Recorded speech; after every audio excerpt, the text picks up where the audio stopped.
Sandy Carry-On with Sandy Carry-On Quilting, and now that I'm doing this full-time, I wanted to try to do a video every week to give you some tips.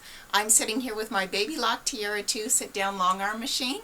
You may have one like this, or you may have a sit-down machine that you do free motion on. So most of my quilting now is free motion, so I'm going to do my tips on that. Today I wanted to show you my tips on my suspension system. Okay, my suspension system holds my quilts up to give it a weightless feel and less drag on this, therefore making my quilting a little bit easier to do. Okay, and I want to show you how that works.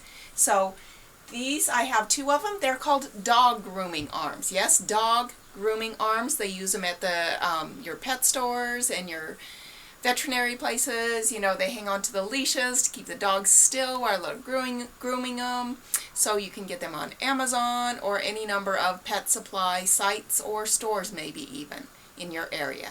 So there's different ways to do this too. This is what I use.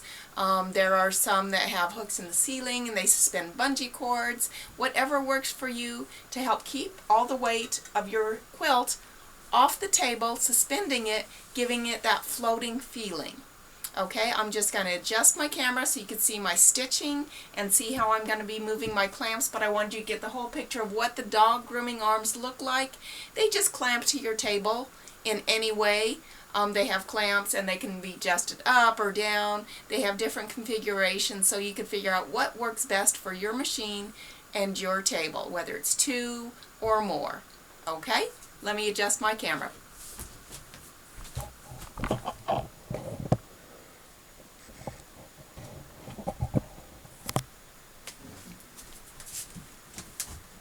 Okay, there. Now you can see the camera and the clamps, and you can watch me as I do a little stippling in my border.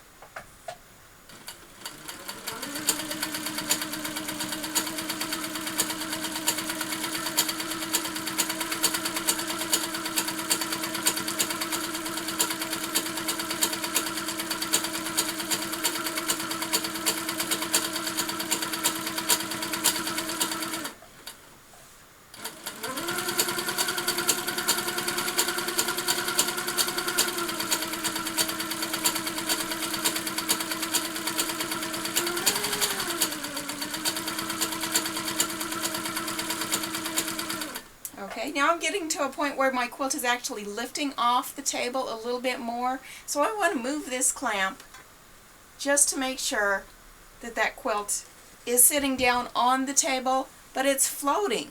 You know, it's not really floating, but it has a weightless feel. And then I can shift this one also to take a little bit of weight off on that side, and now it's laying flat, but most of the weight is being suspended and out of the way. You want to make sure that the other part of your quilt is not coming underneath your needle, because that can cause a lot of other problems. And also your backing, that you have enough and that it is not folded under and being stitched while you're stitching down. Another tip I have, and it's basically for me, but someone told me that I could adjust my light or turn it off on the machine so you don't have that glare in your face while you're watching this video.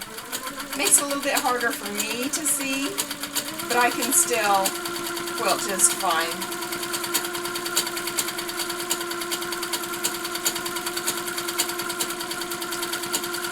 Okay, so you see how easily I'm able to move my quilt, even though it is a good lap size quilt. The weight is in the back and being suspended, so I'm not having to wrestle with it and push and pull, but I'm just able to really do free motion work very easily. So if you're struggling with your free motion work, try a suspension system of some sort to help you do your free motion work. Okay? Maybe my next one's going to be on rulers, because I'm loving doing rulers with my sit-down long arm. But both of these systems, the suspension system and the rulers, can be used on your domestic machine. The rulers, you do need a special foot, and maybe I'll talk about those in a future video also. Okay? Hope you enjoyed. Thanks for tuning in. Bye-bye.